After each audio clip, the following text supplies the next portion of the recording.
Hello, everybody. Welcome to Walking with Spirit. My name is Akita Akari Aurora. Today, we are going to take a deep dive into the art of surrendering. Getting out of the way so that the new you can take over, or spirit, or whatever it is that you need to surrender to. All right. Today's deep dive began when I splashed into the Star Dragon Oracle deck, and card number 28 came out, surrendering, letting go of the dark. What we're going to do here on Deep Dive is that we are going to go beyond the surface and we're going to connect to the different layers of different things, as well as see if we can go to the very root of the matter, right? I'm a deep dive type of gal. So we are going to take a deep dive into these beautiful energies that come our way. And today's deep dive is surrendering.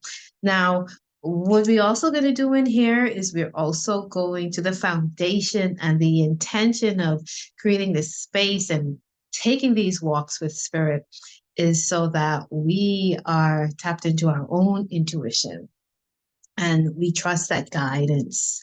Not only that we trust it, that we actually hear it when it comes in, and we have the courage and the confidence and the excitement to follow it and to follow through with it. Right? So this is master training, for lack of a better words, or multidimensional and divinity training. Do you know what divinity really means? It means to transform. So we all are divine as soon as we allow ourselves to transform and transmute, right? So this is divinity training. We are allowing, we are surrendering to the adaptation and the change that is required now. All right, so surrendering. What does it mean to surrender? So first thought, um, in order to rise, we must surrender. That's the first thing. And I started just looking at the card and picking up the energy of the card, what I was reading from the card. The colors spoke to me strongly. Green for prosperity and growth.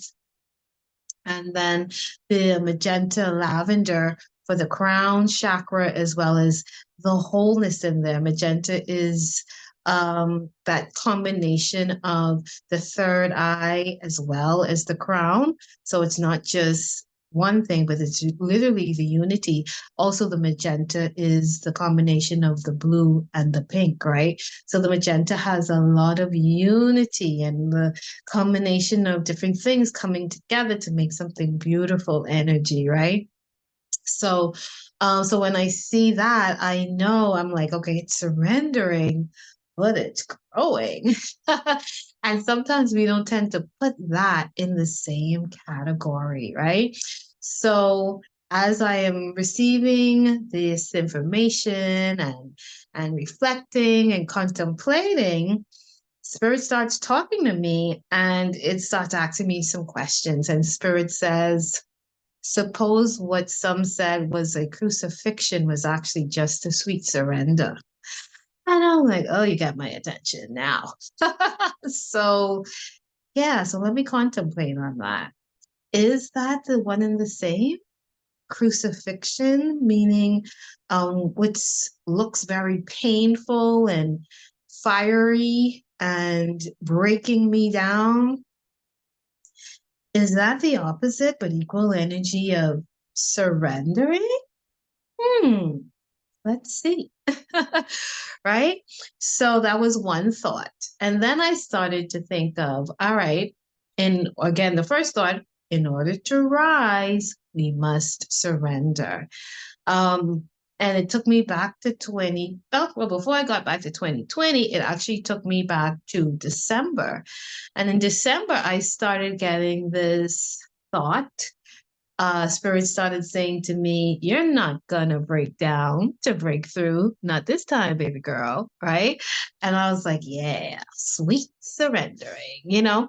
Again, I don't have to put myself through that tower crumbling energy, the grand breaking down, in order to reach another level, right?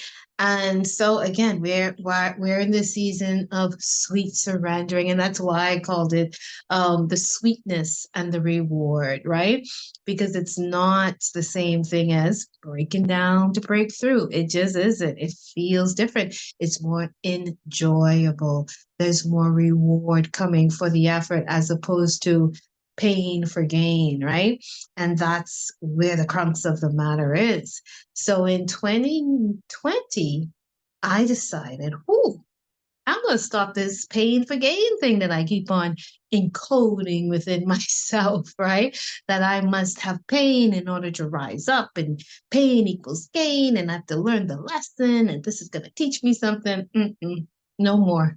So I started to invoke or cancel that pain equals gain to I can move from surviving to thriving, and I can do so with ease and grace. And I'm so grateful that I was able to not just speak those words, but to continuously work towards making that a reality and really manifesting that type of growth experience for myself over the last couple of years, where it wasn't so much breaking stuff down, but coming into unity and experiencing more grace and experiencing more ease and experiencing more joy as I continue to learn and to rise up. So it's very, very important that we give ourselves mantras that really, again, empower us. And when we find ourselves in new phases and new territories and speaking a different language, it is okay to cancel the old thing and say and start saying the new thing so that we can experience and really command a better experience through our voice, that voice activation, through our voice commanding, speaking into existence what it is we really want to experience or how we really want to experience life. Okay. So, and the Spirit is reminding me destiny versus fate. And that will come back into play later as well. You'll see. Stay tuned. So, all right, so again, surrendering looks and feels different depending on your location and your perspective. All right, what some might call a crucifixion on the external, or see it as a crucifixion on the external, to someone in peace and wholeness and harmony, as well as someone that's able to see the higher perspective, see a different angle, see the whole story of themselves, as well as all parts in play, can actually be having a completely different experience with what looks like to some a crucifixion, right? That internal experience could be, oh, such a sweet surrendering, right? So again, Spirit started talking to me again, and it said, Father, forgive me, for they know what they have done, as well as um oh my God. Father, forgive me, for they know not what they have done. Spirit, give it back to me. You gave it to me this morning. Oh my God, what's the other half of that? Father, forgive me, for they know. Oh, Father, forgive them, for they know not what they have done.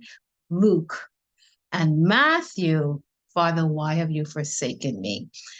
It's interesting how my brain hooked back into that memory. That's another video, right? But yeah, so these scripture verses started coming to me, and I'm not a Bible toning, scripture versing person, right? So I said, all right, well, let me look into these verses. Let me look into these words, and why are these words coming to me? Um, before I did that, I tapped into the constellation of this card. The constellation is up here in her crown. Again, picking up on all the symbolism. The constellation is in her crown. The pictures and most of the symbols are also in her crown. Her crown is green. Green is fertility, prosperity, abundance, growth, and again the magenta. So the picture is saying a lot to me there as well, right? So I decided, all right, let me look into this constellation again, guided message, because I've had this deck for about a week. Tomorrow will make a week, and I love it. I've been enjoying it a lot, and I haven't looked up any of the constellations, but today Spirit spoke and said, I think you're gonna like that one. Look it up. And I did, and oh my goodness, such a beautiful discovery. Let me screen my share. Let me share my screen. And let's begin with Lepus, which is what this constellation is called. And first, I'm going to just guide you guys to these two videos. Well, one is a video and one is a video and one is an article you can read. The Lepus is also called Astara, which is also referred to as Easter. All right. So in your brain, if you can merge all of that energy together, and the essence behind it is finding the light within. And then if you go down to the article and read some more, his video is very enlightening.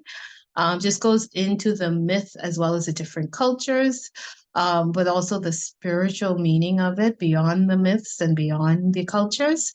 And then we have this from constellationguide.com talking about the different aspects of Lepus. And I kind of screenshotted some of the stuff on that article. Did I? Oh, I went to a different article actually, just to get some information on Lepus. Oh, this is some of the first article. It says Lepus is usually depicted as a hare being hunted by Orion or by his hunting dogs. The constellation is located under Orion's feet. It is not associated with any particular myth. Sometimes it is also represented as a rabbit, also chased by Orion and his dogs. Alpha Leporis, the brightest star in the constellation, has the name Arneb, which means the hare. In Arabic, the hare's ears are delineated by the stars Kappa, Iota, Lambda, and Nu Leporis. Interesting, because one of the things I noticed on that picture were the earrings. The earrings. So that's just some information. Now it says it doesn't have any myth, but it has a whole lot of myth. And then it goes down to explain some of the myths. So let's pull that up. Let's see. Okay, so then this is from another website called templeandthemoon.com, written by Holly Westwood. This article, it says the spring or vernal equinox, which was once called Ostara, will occur on the 20th of March this year. And I don't know if this is for 23 or 24 or when this article is actually written. When the sun enters Aries, according to the Earth's orbit, you know what that means. Eggs, chocolate, chicks, bunnies, the sun, they're all back again. But like me, you may find yourself asking yet again, what does a chocolate gifting rabbit have to do with spring? Turns out there is a myth for that. That's right. It's time to remember the legend of Ostara. You've never heard of the legend of Ostara, you say. Let's delve a little into the traditions of the Easter Bunny and return of the glorious sun. So that's just a little intro, and let's see what else they say. Goes into more symbolism.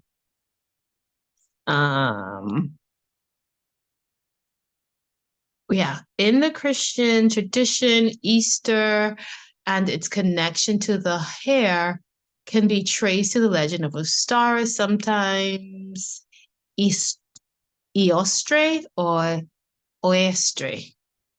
Forgive my pronunciation. Ostara, Oestre, or Oestre is the Germanic goddess associated with dawn and spring, a time of new beginning.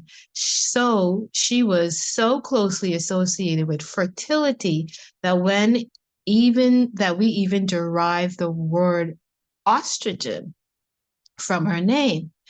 Pagan fertility festivals at the time of spring equinox were common affairs, as it was believed the equal length of night and day represents the equal of masculine and feminine energies. As she became popular with neo-pagans, Ostara took on more of these traits associated with the spring goddesshood. She is the dawning of the sun, and thus, as the sun warms, her presence grows stronger wherever she is seen. The year dawns, the snow melts, plants rise up from the frozen ground. So that is the surrendering energy, right?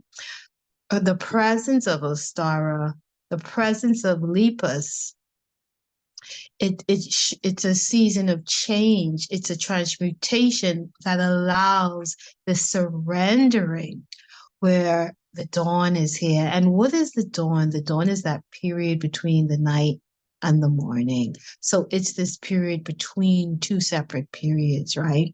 The snow is melting. The plants are rising up. So there's a surrendering as well as a rise up, right? So I thought that was so interesting that Ostara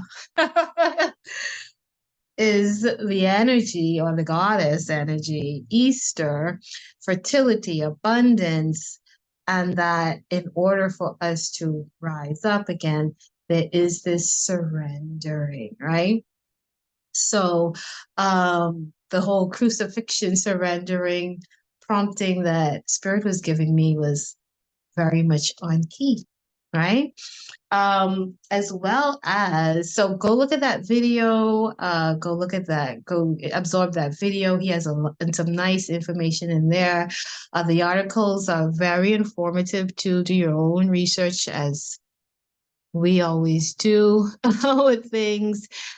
And then again, these messages started talking to me again. So now we're going to dig more into, again, those intuitive prompts with this beautiful message of surrendering.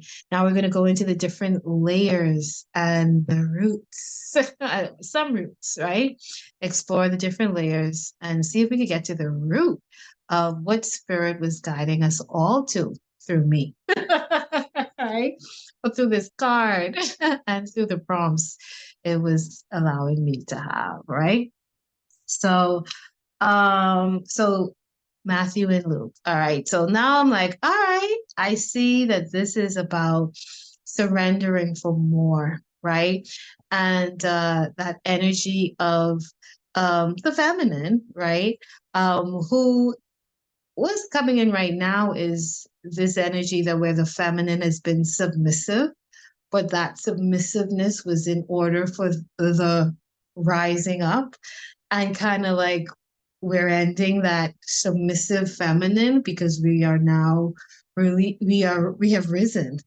Not even the rising up, we have risen, you know.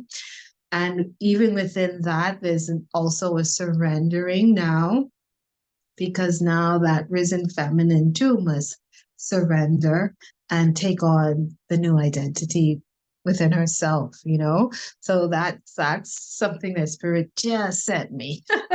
Y'all got that on demand. Right?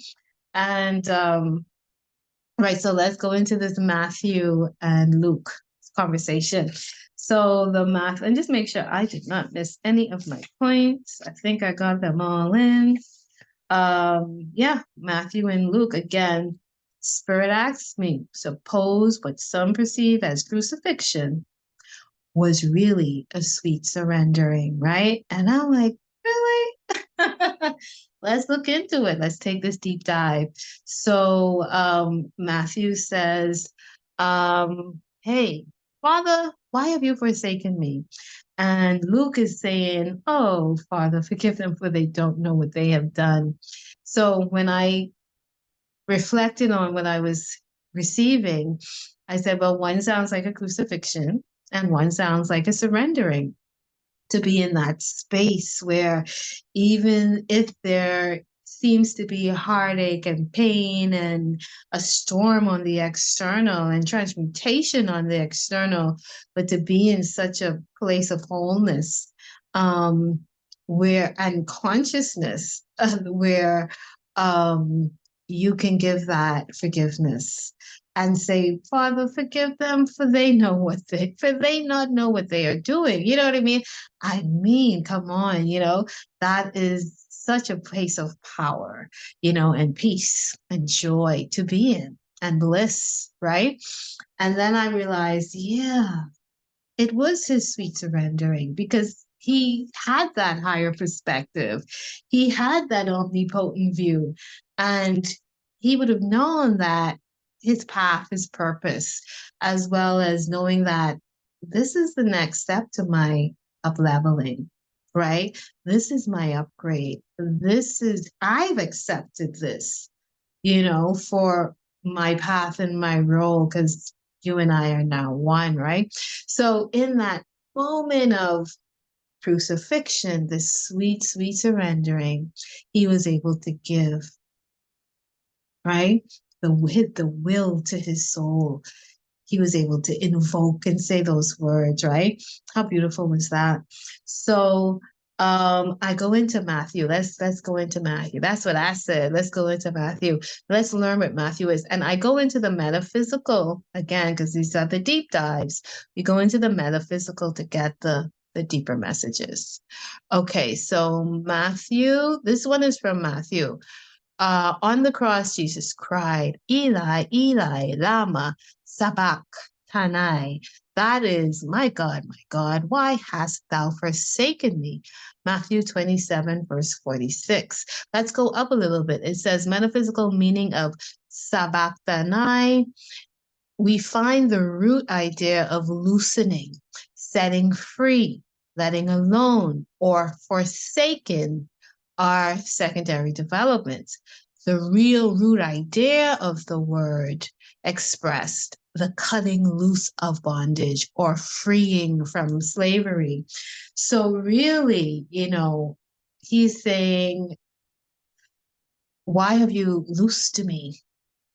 And there's another part of him saying, forgive them for they know what they have done.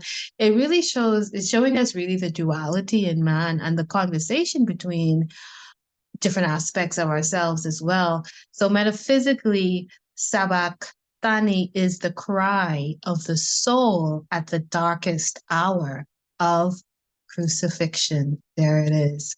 When the sensual is passing away, it seems as though man were giving up his life, including every good.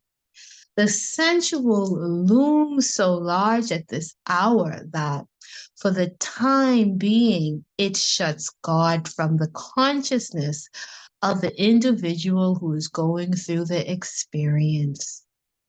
But God never forsakes his children. There can be no real separation from the divine and the glorious resurrection into a greater degree of spiritual life than was ever realized before always follows each letting go of the old. I'll repeat that. But God never forsakes his children. There can be no real separation for the divine and a glorious resurrection rising up into a greater degree of spiritual life than was ever realized before always flows, each letting go / surrendering of the old. That is the crux of the matter. That's why in surrendering, we are allowed more prosperity and growth. And I think it's in that acknowledgement of I am surrendering for the greater spiritual realization, those words came out, forgive them, for they know not what they have done. Because again, ignorance is bliss, as well as when we get into the wholeness of ourselves, we are able to forgive ourselves and others, with a heart of compassion and grace and love, right? So all of that led me right to here. And then I went into Matthew, and oh, it also says the Matthew represents the will factor.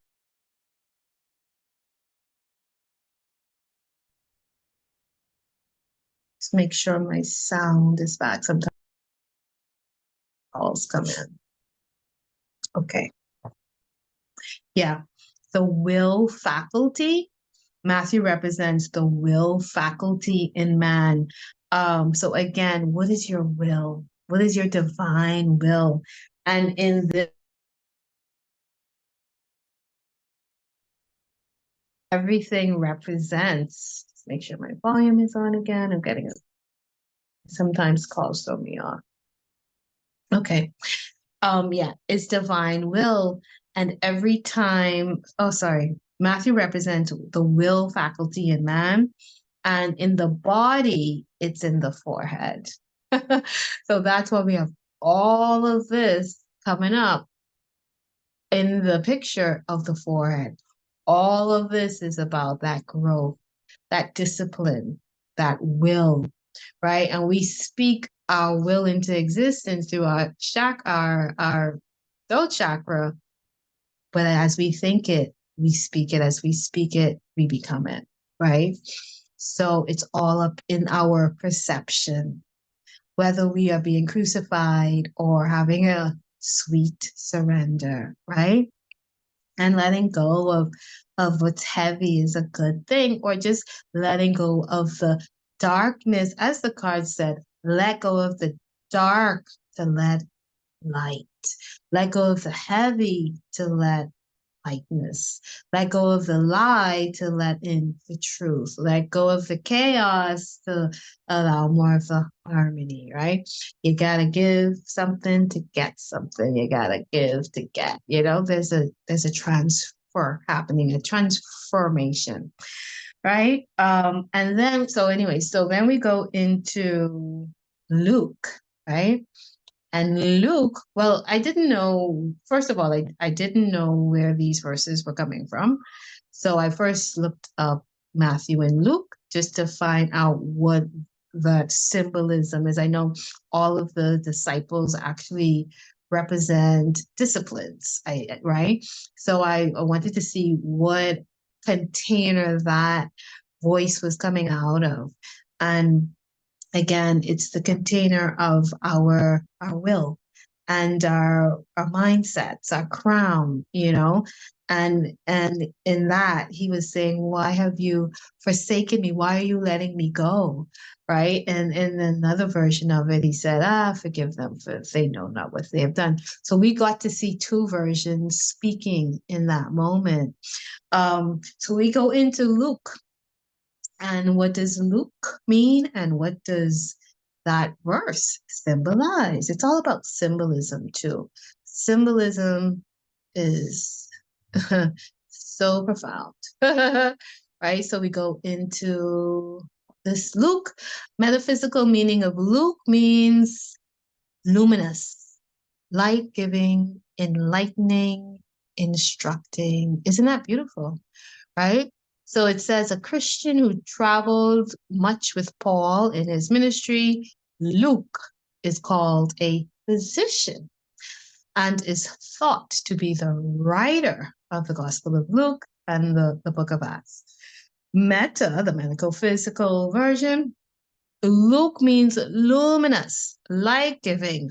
When one ceases to cling to the material things, the luminous state of mind becomes abiding. Isn't that interesting? the luminous state of mind. Again, we're still up in this crown chakra, right? The luminous state of mind becomes abiding after the worldly ideals represented by Demas, Titus, Dalmatia, Crescens in 2 Timothy, chapter 4, verses 10 to 12, have disappeared. The overcomer finds the one luminous presence left with him. It is then that new mental qualities come to take the place of the old ideas that were dropped. Mark, the shining one, is called after Tychicus, whose name means fate. Told you it was going to come back. Fate has been sent away. One who learns the divine law is not subject to fate. He makes his own destiny by the use of the law. So again, Spirit was giving me this message from Luke, the luminous one, the light-giving one, and this message from Matthew, the will faculty in man, in our thought. So comparing those two thought processes, right? And I just thought, like, wow, just from this, but listening to Spirit, knowing that Spirit is always trying to communicate something to you. And if you're ready for the depth of it, you can take the surface, or you could take the depth, or you could take all of it, some of it, do whatever you want with it. But this is what walking with Spirit is all about. Receiving messages and deciphering them and figuring out, what does that even mean for me? Or what can I make this mean for me? How can I alchemize? How do I use this energy? How do I transform and grow and die and rise with it for my own resurrection, for my own uprising, for my own surrendering, right? And the last message would be, what's the overall message for this? And what Spirit gave me was that when we surrender, why do we surrender? That was the why surrender? We surrender to hear the light within, right? The more we surrender, the more we are able to receive and see this beautiful energy of Ostara, abundance and fertility through the luminous light, the Lulu within us, right? And that's why we surrender. Every time we rise, we too must surrender. My name is Akita Akari Aurora. This was take number 105. I hope you enjoyed these messages. And I hope, every day is a sweet surrendering and a mighty rise. I love you all. See you next time. Thank you for walking with me and Spirit. Till next time. Aho.